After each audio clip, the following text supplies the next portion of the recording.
Hi and welcome to another Steve's Amateur Garage video. Great to have you along. And I'd just like to say a big thank you to everyone who's already subscribed, sent a comment and hit the like button. Really appreciate it. Today's video is going to be, should we call it niche? It's on the E-Type, but it's on a specific part of the E-Type that people have sent messages on that they'd like more information on. Maybe they're going to try and make one themselves. But it's going to be on the E-Type tow bar. Bear with me. Don't worry, we'll have plenty of more content coming soon, both on the E-Types, the Ferrari, the camper van, which is halfway through its winter restoration,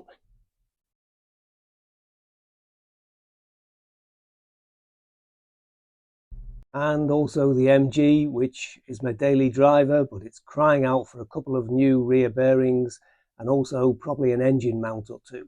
So watch out for those videos coming soon. So this is my 1967 Series 1 4.2 2+2 E-Type Jaguar. It hasn't moved for about 35 years.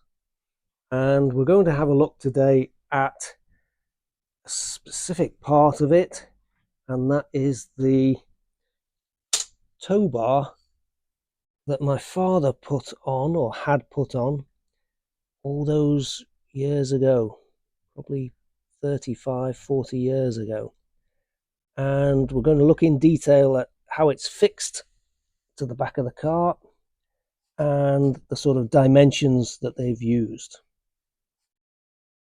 First step, removed the number plate, which of course was just held in place by a couple of self-tapping screws, as you would back in the 70s.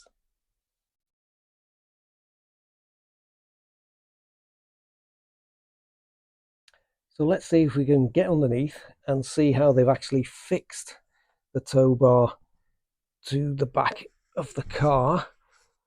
I had a look before, and it looks like they've managed to get a few bolts through the bottom of the sort of independent rear suspension frame. If you can see that just there, that's one. There's the bracket that's obviously got a little cutout to miss this bolt, and there's the main body coming off it. There's another big bolt which goes right the way through the middle, so that's near enough the center of the suspension frame, and they've obviously drilled a hole through it. Drilled a hole, or this hole looks like it's already there, so that looks like an existing bolt, and they've just probably lengthened it to fit the plate here. And the same on the other side, so it's exactly the same on the other side. There's a bolt through there, so there's three bolts, one big one in the middle there, two smaller ones that look like they were existing bolts that hold this plate that they've obviously made and welded onto the end of the tow bar into place. Hopefully you can see that.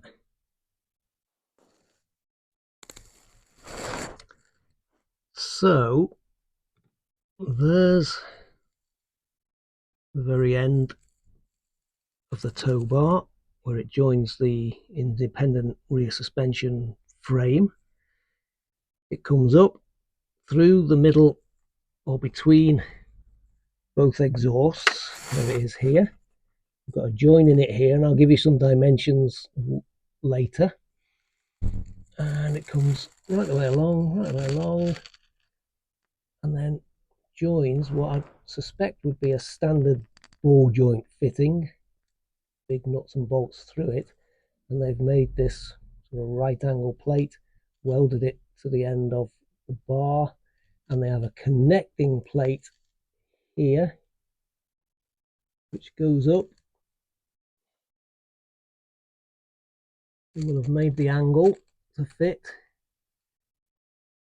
and there it joins the rear of the car, and it's effectively mostly underneath the rear number plate, and it's held in place with four bolts to either side.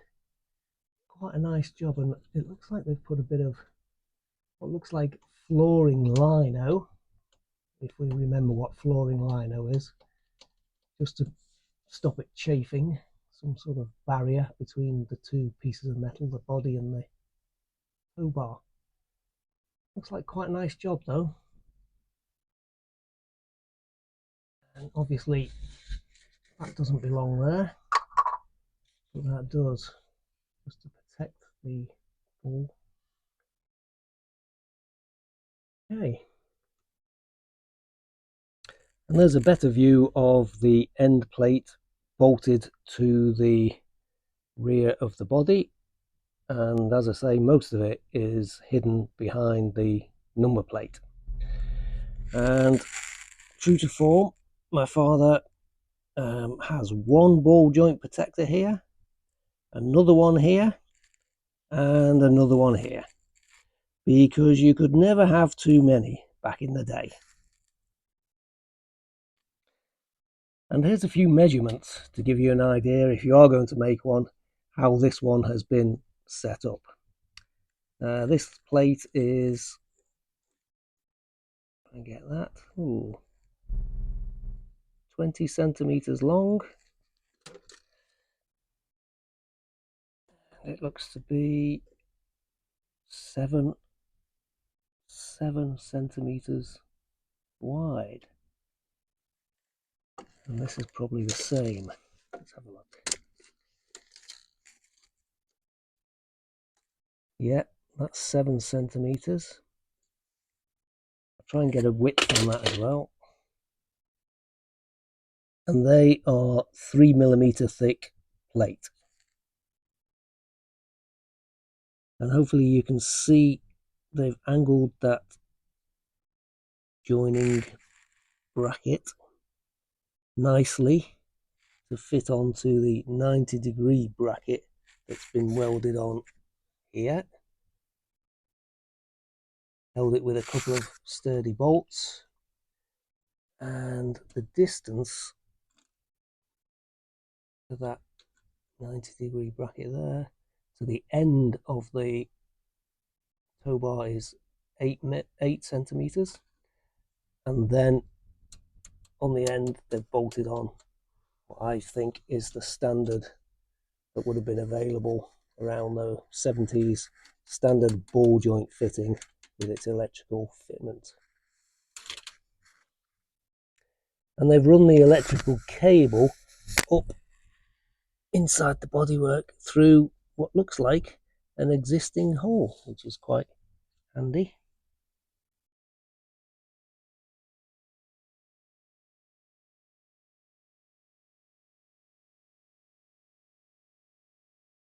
And there's the electrical cable coming through this big plate and up to the socket. Now this plate on the end is 90 degrees, 5mm thick.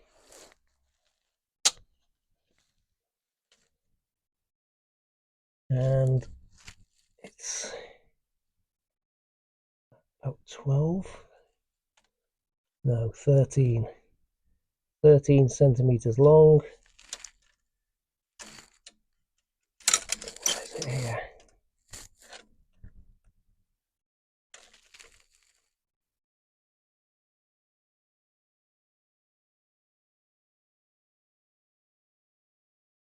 Can you get that? 6 centimeters, and we've probably gone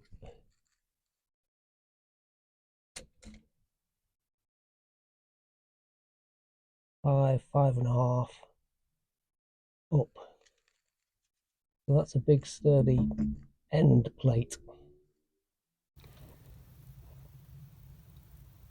And that 90-degree bracket just there measures 3 centimeters by 3 centimeters.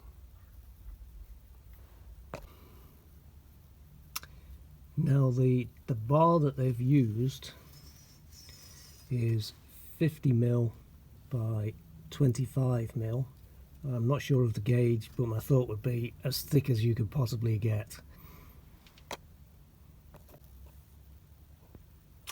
So the main length of the bar from there, from that bend where the weld is, right the way along to the end there, is 35 centimeters. From there to there, 35 centimeters. They've obviously put a bend in it, they've cut a V in it, and then bent it and left this as the metal, just stretched it around and then welded all the way around. Quite nice. And the same here, they've cut a V and then just bent this to get it horizontal to the ground and then welded the join up. And then the final section from this bend all the way back to the bracket that's fixed to the rear suspension frame is 34 centimeters, and there it is, welded to the bracket and then bolted to the rear frame. And finally, we've removed the rear boot panel to show where the spur wheel lives, and down there you'll see they've got a plate on the inner side of the bodywork. Again, it's a 3mm plate. I reckon it's about 15 centimeters from here to the end, and it probably goes 15 centimeters the other way, so 30 centimeters overall. They've slid it between the petrol tank and the bodywork, and obviously drilled 4 holes through it, put the bolts through that we saw earlier on the outside of the bodywork, a piece of lino again between the 2 pieces of metal to stop it chafing, and in true 70s British workmanship style, they've obviously run out of the correct length bolts and put an absolutely massive, what looks like a gate bolt through with a nut on the end, just to secure that into place. It's no harm there, but it's a prime example of British 70s workmanship.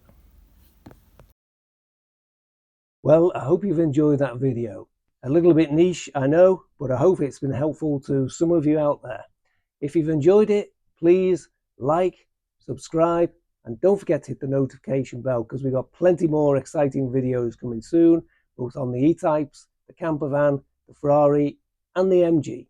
You all take care. I'll see you for the next one. Bye for now.